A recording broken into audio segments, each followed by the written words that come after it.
La chiweluzi lafika ningaime kwanjine wochimwa pachiweluzi locho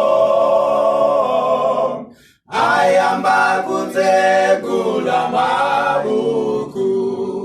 kufuna weluze zomwe ndimachita kolinanga ineyo zinditela bwanji olala chiweluzi lafika ningaime bwanjine wochimwa pachiweluzi locho ayamba kutsegula mabuku ufuna weluze zomwe ndimachita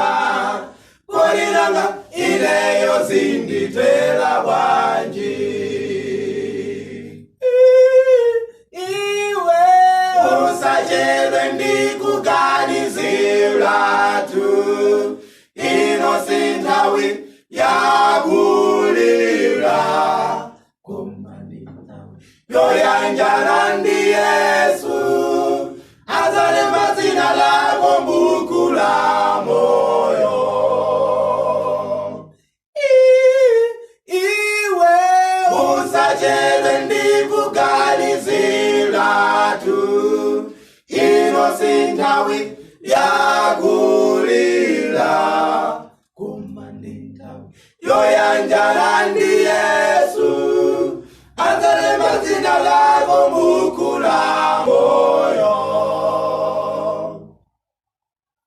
Fumu ya mafumu ili pampano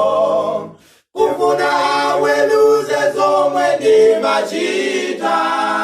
mwachilungamo chake ayamba kuzitana mayina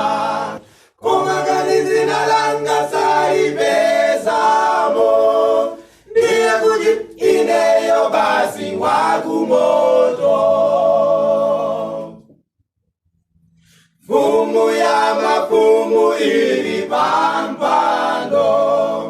kufuna weluze zomwe ndimachita mwachilungamo chake ayamba kuitana mayina kumangani zina langa salipezamo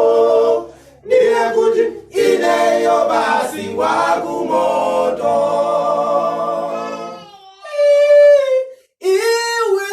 usachedwe ndikuganizira tu ino sinthawi yakulira yoyanjana ndi Yesu azalemba dzina lako m'buku la moyo. Iwe usachedwe ndikuganizira tu ino sinthawi ya